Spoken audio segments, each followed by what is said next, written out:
For today, we have John Towsley. John is one of the co-founders of ThoughtRock and the broader BWise group of companies, and he has extensive experience in IT and the IT education marketplace. John began his career at Nabisco Brands in IT, then established and ran his own multi-site IT education and consulting business in Canada and the United States for many years. John has served on CompTIA's A+ and Network Plus advisory councils and is ITIL certified.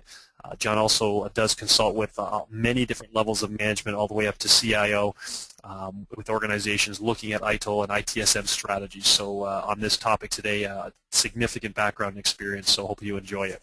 So with that, I will introduce you to John Towsley. Thanks, Rick.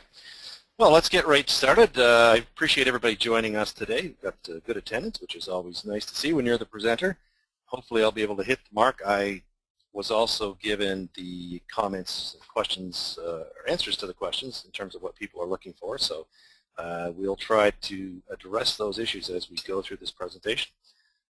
I'm going to move down to the next slide here, and hopefully all that'll work.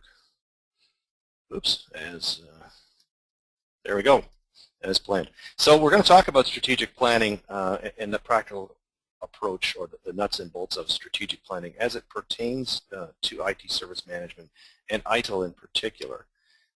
In the upcoming update of version 3, so ITIL 2011, there are a few changes in that area, and I'll talk a little bit about that.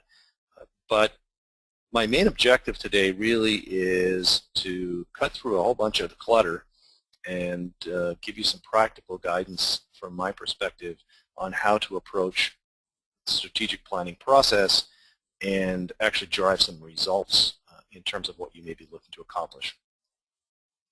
So the first thing we want to talk about, and this is reflected in the ITIL books, is certainly a philosophy that I share from the very first times in my youth. I started looking at strategic planning all the way back to my education days.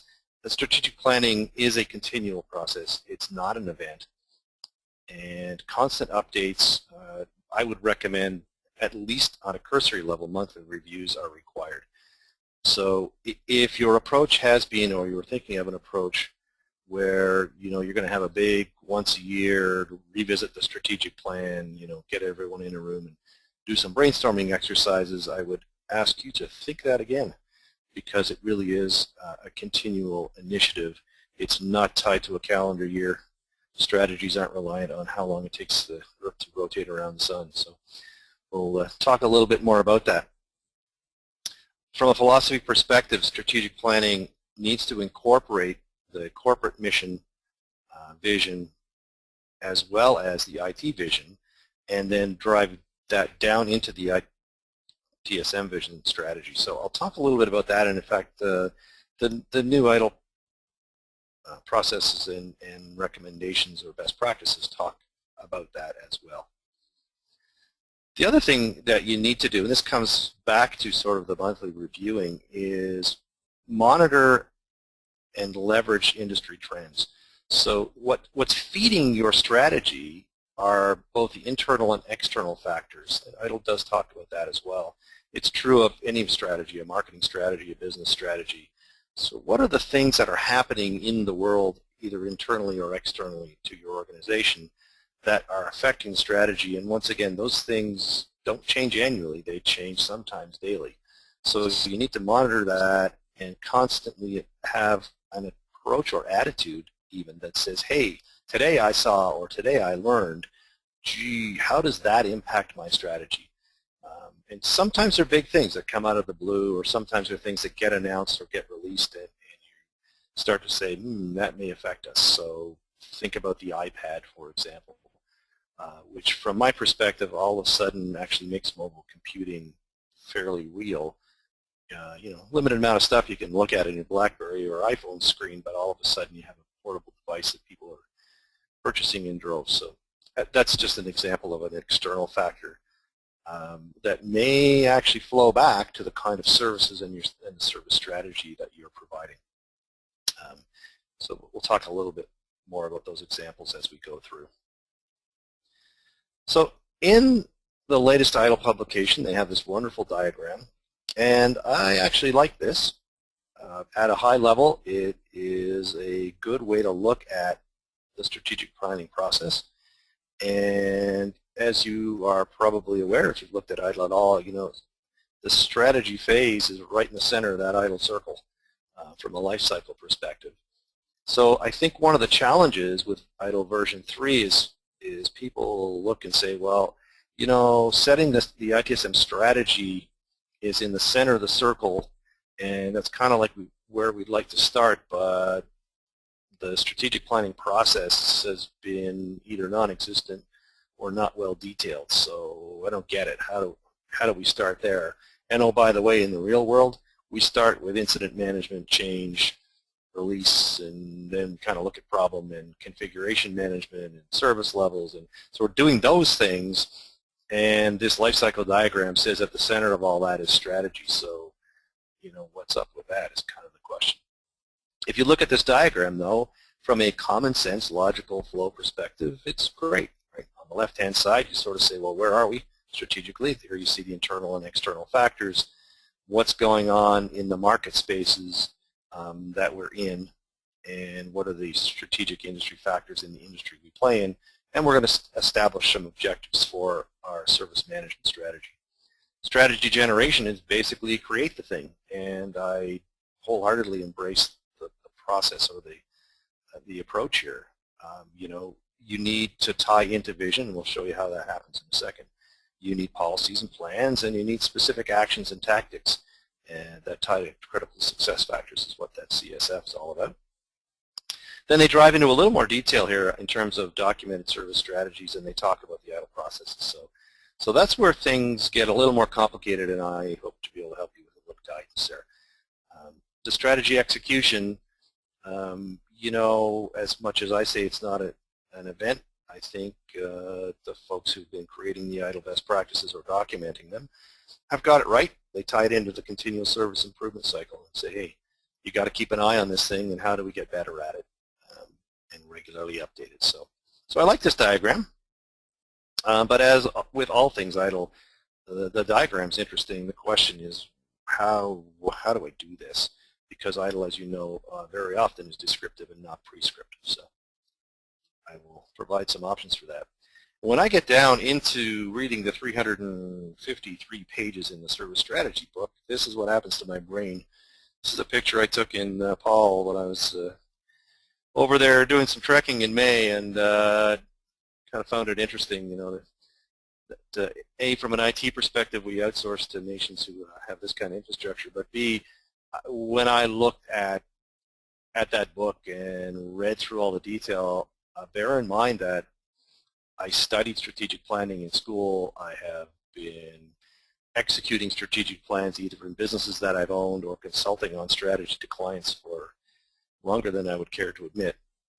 And I found it, overwhelming would be the wrong word, but it did this to my brain. I just said, whoa, that's information overload and really confusing, and what do I pull out of here? So hopefully if you've shared that sentiment, I'll be able to help out a little bit. John, just back to that, quick question on that. So is your suggestion that the way it's written or the book itself is too complex, and it should be simplified, or, you know, or should be ignored, or what are you suggesting there? Good question. Yeah, I'm not saying that you should ignore it at all, nor necessarily that it should be simplified. I would say it's very well written. I think the folks who wrote that book did a good job in researching strategy and strategic planning processes and methodologies, and they captured a ton of great knowledge and best practice. What I would say, though, is that it may be overkill for all, if not all, I would say most organizations, because from an IT perspective, I suspect, based on my experiences, most people don't have the luxury of time and or human resources / money to execute all of the things that are described there. So the good news is there's a lot of gems. You can pick out the ones that are most pertinent to you, that you understand, and that apply to your organization. So great book. Boy, if you're going to do your master's or your PhD in strategic planning, I'd use it as a reference. I mean, it's fantastic. So I'm not saying it should be ignored, nor necessarily simplified. I think what I'm saying is the way to use it is to go through it, pick out the pieces that apply to your organization and focus on those and apply them. And that actually is true of all of ITIL, and it's one of the things that's good about it as a best practice is it's scalable. Someone signing up for this presentation said, can you do this for a small organization? The answer is yes. And because ITIL's not a standard, you don't have to meet some standard and go through a check mark. We did all the things in that book. You can pick the pieces that make sense. So I hope that answers the question. I'll talk a little bit about moving right back to the high level. And I like this. If you remember sort of Economics 101, from my perspective, this has a lot to do with all of ITIL. But if you remember, they teach you supply equals demand. And, a lot of us look at everyday life and say, well, that's not necessarily true. Because, when there's a hurricane in the Gulf or a massive oil leak, the supply drops. And what happens is, sorry, I went the wrong way, the demand increases. So that doesn't make a whole lot of sense in terms of our everyday observations. And then if you think about it, though, what happens is, as the demand increases, the prices start to change. First they go up, and then as the supply comes back up, prices start to drop. So in the actual fact, this does kind of work. And then if you think about and apply this to IT, what you'll see is we artificially cap the supply of services that we are able to provide to our organization. And you see that manifested in your budget for capital, your budget for human resources, your expense budgets. So there's only so many things we can do, and there's only so much money we're given. The other thing that happens in IT, which is interesting, is the demand is infinite. So the kind of requests you get are only limited to the imaginations of the executives who fly around on airplanes and talk to their kids and buy iPads and realize how easy IT is and all the wonderful things that can be done. And to me, this is what ITIL helps with, and it ties back to your strategies. We'll see that in a few minutes. Because ITIL helps us to answer some of those questions and helps us to communicate to the organization, to the business, that we do have a limited supply. There's a limited amount of money they want to spend, and they need to work with us, or we will work with them to set our priorities, and that ties back to the priorities for services we're going to provide. So let's get down to some of the nuts and bolts. So that's all really interesting, but how do we apply this? And you need to understand a few concepts from my perspective. So if you look at alignment, what we're trying to do is align our strategy for service provision to the business. And so all businesses have a core purpose. If you don't know what yours is, then you probably need to do some digging internally and ask a few questions. Even in very small organizations, your core business is, or your core purpose is your raison d'etre. Why do we exist? What is it that we're trying to accomplish in the marketplace? And that's not to make money or generate shareholder wealth. It's the broader statements. If you go back to the early days, I'll date myself, where Microsoft said, a PC on every desk and in every home, and then it was information at your fingertips. So those are the core purpose things. Behind the core purpose is this concept of a vision. So here's where I see, or our executive team sees, that we're going to be in 2 years, 3 years, 5 years. This is where we're heading. This is what we're going to do. Come back to it, a PC in every desk on every home. So obviously, underneath that was the PCs are going to run Microsoft products, but that's the vision. The little arrows in the middle kind of indicate what happens if you don't have strategic alignment. You see some of those arrows are swimming downstream or swimming upstream, and you don't want that. So the reason that executives spend a lot of time talking about their vision and communicating strategic initiatives every year and revisiting them is they want us as employees not to be swimming upstream. So what we're trying to get is this concept of alignment. Now you'll notice that all the arrows don't line up exactly. It's okay to try things that don't necessarily directly line up with the core purpose or vision of the organization if you think they're generally going in the direction of the company and they might line up in the future. And that will be true also for IT services. So the services we provide and how we provide them may not exactly line up. We may try some things as experiments, as long as we know they're not going diametrically opposed to the direction of the organization. So how do we get at this strategic plan and the plan for services in particular? So very first thing, and it's always the same, is we're going to need the senior management support buy-in. And if you don't have that, we can talk a little bit about how that might happen. But you definitely need to have that before you get started. Otherwise, you could be at risk of being one of those arrows that's swimming upstream. You need to review the mission, vision, values of the corporation, the division that you're part of, and or the department and local. So that in this case, because we're talking about a subset of the IT strategy, you actually need to understand, do you have an IT strategy, and therefore what's the IT service management strategy? You need alignment, as that arrow showed, all the way up through all of those things. You need to identify who the stakeholders are, who cares, who in the business units care, who in IT cares, do our shareholders potentially or customers have a stake in what our service strategy is going to be? And in some organizations, clearly they do. If you're any online service provision company or providing any online services, your customers care. If you look at ThoughtRock and the BWise group of companies, as we evolve, our IT strategy and service management strategy changes fairly dramatically because we are now selling products 24/7 worldwide. We are provisioning organizations with software as a service applications in our e-learning businesses, and they are also worldwide, and they want 24/7 support. So those external factors are changing, and our stakeholders are changing, and we need to identify who they are.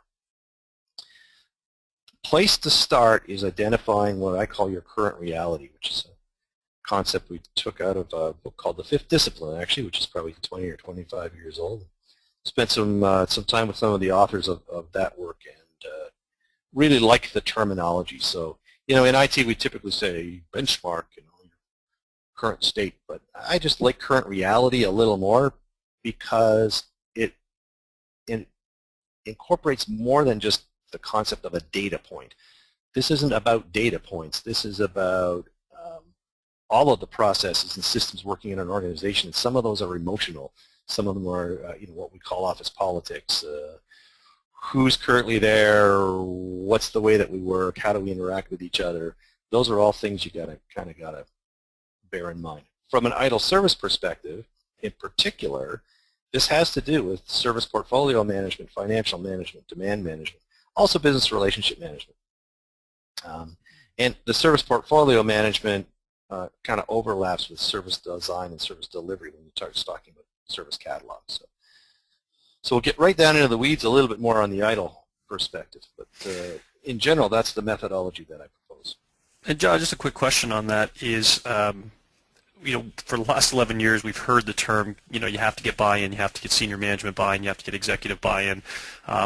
Can you talk again, prescriptively, from what you've seen, what works? I mean, what are the steps that you would take or that need to be taken to get buy-in to ITIL, let alone the IT service strategy? Right. Interesting. Actually, I'll show you in a few slides sort of one of the techniques for doing that.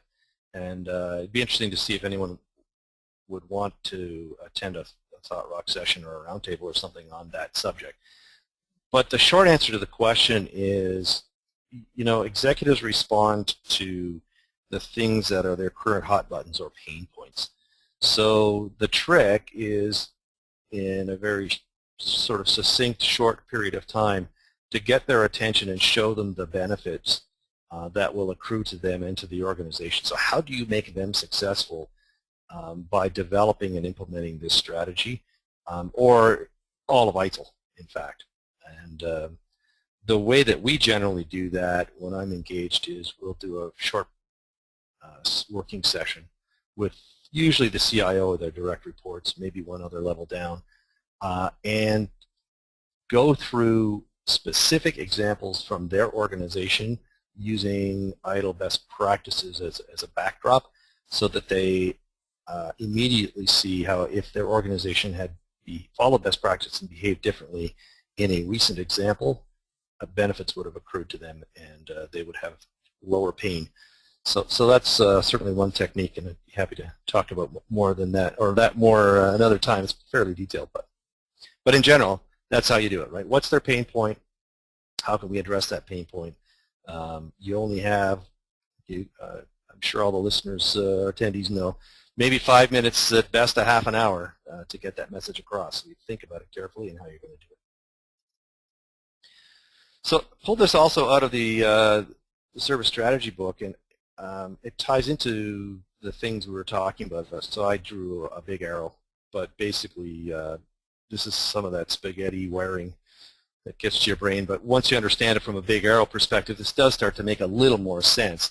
So essentially what I'm talking about when we're talking about IT service management strategies is really the pieces in here, and they call these tactics, but there's a little overlap with strategy. So generally strategy, just to be clear on the difference between strategy and tactic, a strategy is the what or how. How are we going to approach this? I'll talk about some specific examples in a minute. And the tactics are what are we going to do? So exactly how and when and what and who will be executed on. So it's the difference between a strategy and a tactic. So I like this diagram as well. Comes out of the ITIL books and actually makes sense. So as I said in my last slide, you know, where you want to start is getting buy-in, and then you've got to get that current reality. You've got to understand the business vision, tactics. What are the hot buttons? How is the business operating? So that you can tie in to your strategy exactly what the business needs and get that alignment. So when we talk about benchmarking, if I step back and look at it, think about it, from a practical perspective, outside of all of the 350 some pages of great detail on strategy and process, there are these sub-processes defined in the ITIL phase service strategy. And what you need to do is step back and just say, well, are we doing any of this stuff? And to what level? How well are we doing it? Even go to the highest level, coming back to executive buy-in, you know, in the first instance, is our service strategy to implement some or all of the ITIL best practices. In a very small organization, you might go, you know what, a whole lot of bureaucracy we don't need. Most larger organizations certainly have seen benefits and are identifying projects and implementing some best practices. So the question becomes, well, if that's all IT service management, which is what ITIL is about, what is our strategy? Which processes are we implementing, and how well or how much time and money are we focusing on those? In the service strategy phase in particular, these are the identified process along with the service strategy process itself, which is that diagram we looked at earlier. So you say, well, I got to figure out where I am with these. And then again, the question is, well, exactly how do I do that? Let me show you how we approach it, and these slides, as you know, will be made available. There are some other templates and so on. I'll be happy to make sure get up on ThoughtRock that go along with this. We like to use the CMMI model or definitions. For those of you who are familiar with the CMMI, I will apologize in advance. We modify it to our own purposes. So generally, CMMI is used in its purest state to gauge all of the IT processes and the capability of IT across the service delivery or service management strategy. In our case, I like to use these definitions to look at each of the processes you're examining. So if we're looking at any one of the ITIL processes, be incident, change, financial management, whatever it is, I like to go through an exercise with a client that says, and you can do this internally, there are, as I said, more detailed definitions I'd be happy to share with you. And in fact, there are some assessment tools that exist, some from the ITSMF, that will allow you to look at processes and ask the 50 questions of a number of stakeholders. However you get there, even on the back of an envelope, you need to look and say, are we ad hoc, repeatable, defined, managed, or optimizing? And the definitions are fairly self-explanatory. So my guess would be, in most organizations, if you looked at financial management, it's probably at least repeatable, if not defined. But as you look at some of the other things, service catalog management or service level management, they may be completely ad hoc and may not be repeatable. So we like to go through that exercise, and I just create a simple table. Quite often we'll do this in a brainstorming session. Coming back actually to the question about management buy-in, this is part of the process that I like to use there, is once they've gone through an example in their organization, I'll get them to look and kind of do a high-level quick glance based on those definitions and rate themselves. Say, how do you think you're doing? So for example, it could be that you're not doing any strategy management, and that I would guess is the case for most people because it's been such a vaguely defined process until now. Portfolio management, and this is with respect not to the IT portfolio in terms of your products and applications, but to services. Demand management, I think from our experience and exposure, most people aren't doing very much of that at this point. As I said, most people are doing financial management. And most people have some kind of business relationship management in place. So they'll have a group of business analysts and they'll be assigned to different business units and so on. I just plugged some numbers in here, and so the numbers I put in on this table would tie back to those CMMI levels. And sorry, do you have a question? Yeah, I was just going to say, so for most organizations, I guess small, medium, large, do you have some comments just on who needs to get to all these processes, and do they need to get to a level 5, and how do you make those decisions? Yeah, good point. That ties back to what we work with the executive team on. Absolutely, I would say, and it ties, I think, back to the theory and practice of ITIL. Absolutely not. Not every organization should have even one or more processes necessarily at level 5.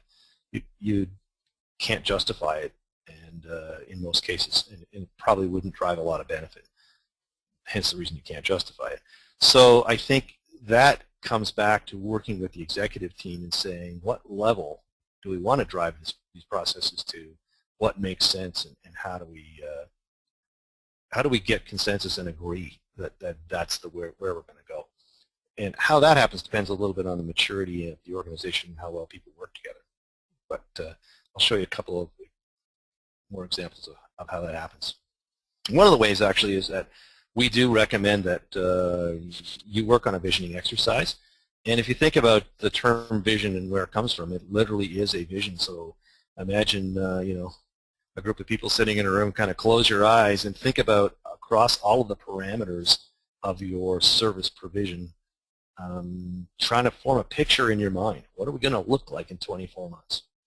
What processes will we have in place? What services are we going to provide? What processes do we have for continual improvement of those services? What are the external factors that are going to change in 24 months? Are we going to have to add, as I used our example, 24/7 support through to our customers? And what does that mean to IT? So what does it mean to my help desk, my incident management process, my resourcing, my staffing, my IVR, my incident management tool, all of those things, and what do those services look like? In this particular case, because we're talking about the service strategy phase of ITIL, you would probably focus on these 3 processes. You might do the business relationship management as well. And you kind of go through this exercise. Well, what services are we going to provide? How are they managed? How are they delivered? Financial management. Are we going to do chargebacks? Are we going to do cost justifications when someone says we need a new service? Or in our organization, are those things realistic or unreasonable? So will the business just say, nah, that's not how we do it. Just do what we tell you to, or just do what we ask you to. From cost justification perspective, in some organizations, they just say, we'll tell you this needs to be done, and we'll set the priorities for you. Clearly, that ties back in ITIL to governance and your governance model. Demand management, similarly, right? How are we going to align with business initiatives? How does that happen? There are external and internal demand factors, and are there things that we can do to A, be ready to respond to them, or B, influence them? So in an ideal world, your IT services might be able to influence demand. That ties back sometimes to things like financial management. It's in many ways one of the purposes of chargebacks, right? Go back to supply and demand and the price figure, right? So if it costs you more, I can maybe influence your purchasing decisions, whether that's just internal or it's right through to our customers. That will then drive the service levels that I need to provide and the time of day that I need to provide them, and may allow me to be more cost effective and generate ROI for the business. So that's what that's all about in theory. Remember, here we're talking about a vision exercise, so we're just pie in the sky, right? No limits. Sit down and say, what are we going to try and accomplish? The reason I say 24 months is we live in a rapidly changing world, and I would challenge anyone to tell you that they can be even remotely clear about what's going to happen 3 years from now. 24 months is probably pushing it. Yes, you should have a 3 to 5 year strategic plan. Those horizons generally are what everybody shoots for, but make sure it's a continual process of improvement. I'll show you a model we used to describe that and talk about that. Before I do that, just a quick thing back to the Service Strategies book. There are some, as I said earlier, there are some good resources in here, so here's another list of kinds of questions you might ask of yourself and your executives in that strategic planning session. They tie this back to some very specific models that they do have in the book that are available for you to look at and use with respect to graphing and charting where your services are and what their ROI is and all that kind of stuff. As I said, fantastic models from a strategic planning perspective, absolutely best practice. Whether you have the time or luxury to figure out and understand them and then implement them in your organization is a whole other question, and I would argue by and large you probably won't. But pick the ones that work for you, and I do like this set of questions that they have there. So you'll notice too they're looking at services as differentiators, which is a good thing. How do we line up with the business, and what services do we provide that drive value? So this model I really love. We call it the vision horizon. So if you look at sort of the capability maturity model and you use that as a benchmarking tool, then you'd say, okay, I have my current reality. So whether you're just looking at those 4 or 5 processes within service strategy or all of your ITIL processes, and you set this vision, I'm going to call it vision 5. Whether that's 5 years out or it's 5 months out, doesn't matter what the metrics are there. Something that you're comfortable with. And so what you get a sense of here is, if I'm a stick person and I'm standing here, draw my little fuzzy stick person, then the challenge that I have is I actually really, I can't see vision 5. It's blocked over my horizon, right? But I can see pretty clearly vision 1, okay? And I can probably see, vision 2, vision 3, vision 4 with reducing amounts of clarity, right? So that's why when I say 24 months, typically people think in years. And I say, well, okay, for 24 months out, let's set this vision. We can get some pretty good clarity about that. And then all the things that I need to do to get from where I stand today to my vision 1, all these little tick boxes, if you stop and think about it, those are all tasks. This is a milestone. I'm trying to get to a milestone. These are all tasks. So guess what I have now? That's a basis of a project plan. So I've created a vision and I've created a strategy that says these are the processes we want to have in place, and here's why, and here's maybe their major features, as I said. So financial management, yes, we're going to implement a chargeback, or no, we're not. Whatever that looks like. Here's the portfolio of services we're going to provide, and here's the level to which we're going to provide them. And I see that that's my vision 1. I've got a strategy. I've got a vision which becomes a milestone, and then I got a bunch of tasks I got to do to get there, and guess what? I have a project plan. I can identify that project plan, and the key piece is, as I identify that project plan, hopefully you have a project management office of some form, I throw it into the project management office and I say, guess what? We need the resources. Unless you do that, and this comes back to executive buy-in, then I would argue don't start, because you're going to fail. Any project like this, any process improvement initiative will not succeed in my observation unless you have that senior management buy-in and somebody sat down and said, here's how we're going to resource this. It doesn't happen nights and weekends. It doesn't happen in your, quote, slow times. It's no different than any of the other projects you tackle in IT.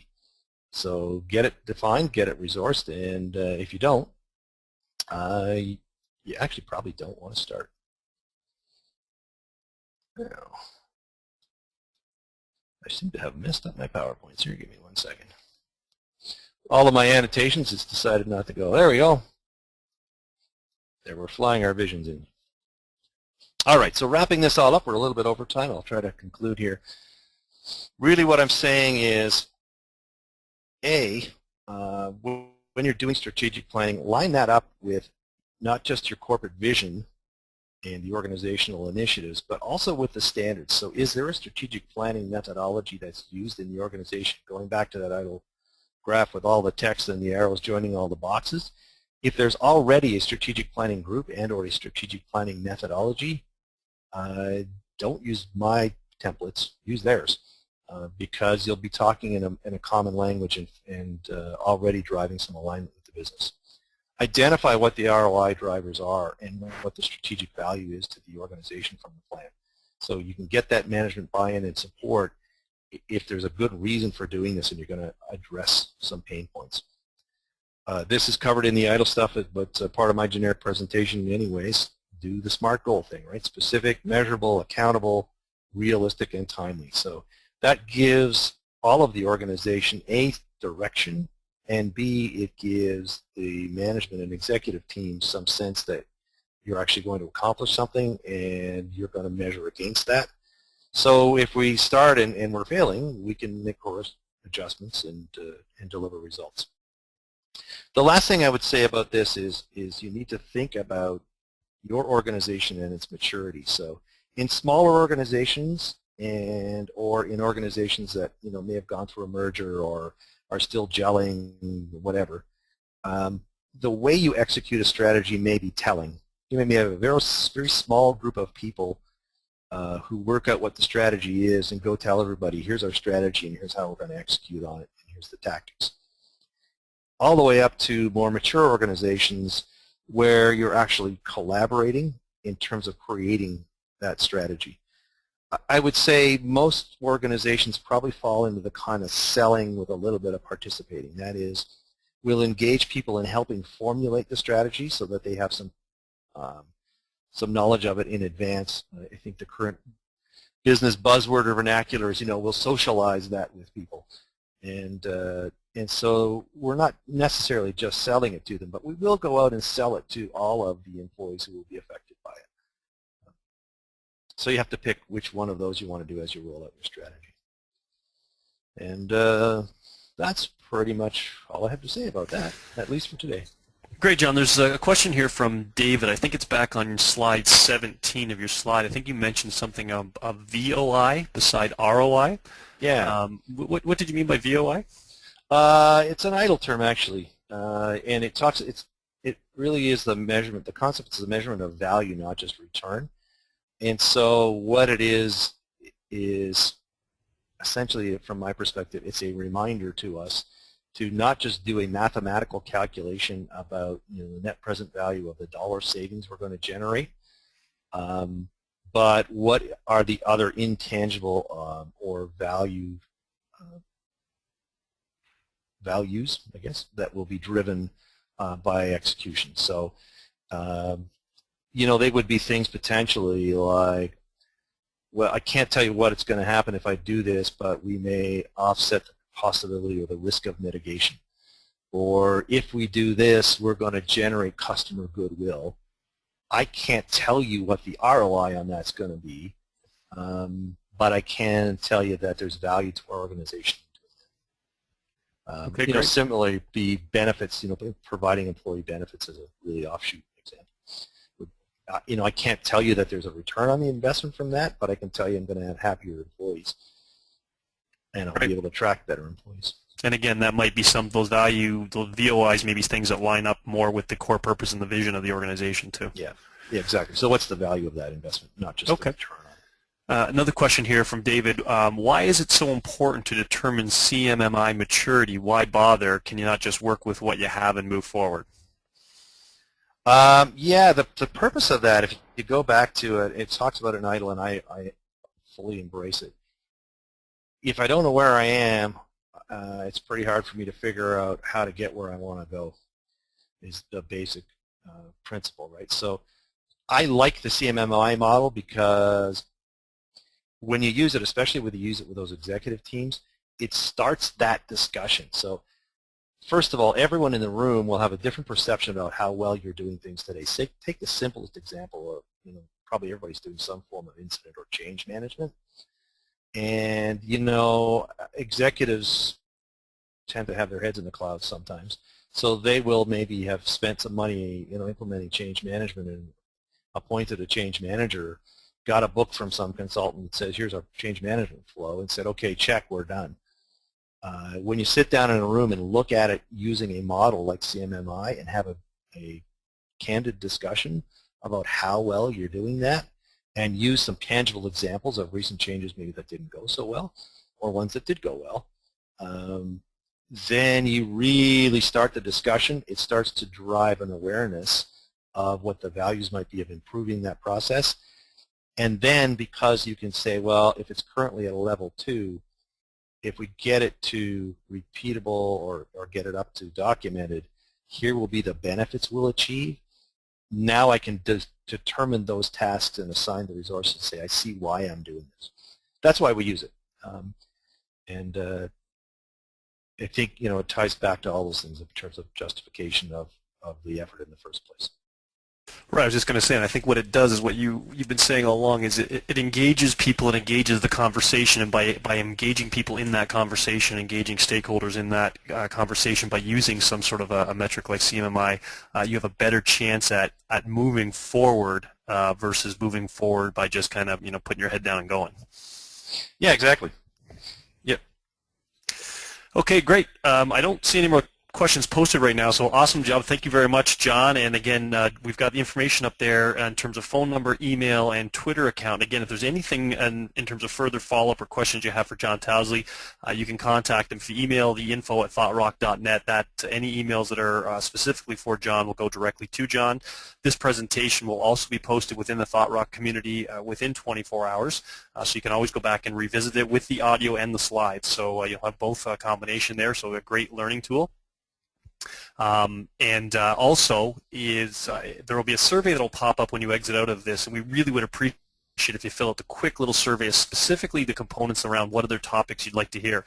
Again, this is a community-driven event, ThoughtRock Live, and we want to continue to make sure that we're bringing topics that are hot to you. So please take a moment and suggest some topics or speakers, and that'll go into our ThoughtRock group, and they'll get on the phones and on email and try to coordinate that and get sessions scheduled for everybody. So again, just a reminder for next week's session, again at the same time on August the 23rd, I believe, 12 p.m. Eastern Standard Time. We have Charles Sinna, the president of Think ITSM Corp, who will be talking about making service desk measurement relevant to senior management, learn how to build your CIO and executive scorecard that demonstrates service desk value, raises your profile, and demonstrates service improvement. So hopefully, if it's relevant to you, please join us for ThoughtRock Live next Tuesday to hear from Charles. Otherwise, make sure you forward it to somebody in your organization where that may be a relevant topic, and we will welcome them to ThoughtRock Live next week. So I want to say thanks again to John, and what we'll do is we'll leave this screen up for a few minutes after we exit and close down the session today so you can copy down the information. Thank you, everyone, again, and hopefully we see you next week. Thanks, John. Thanks, Rick.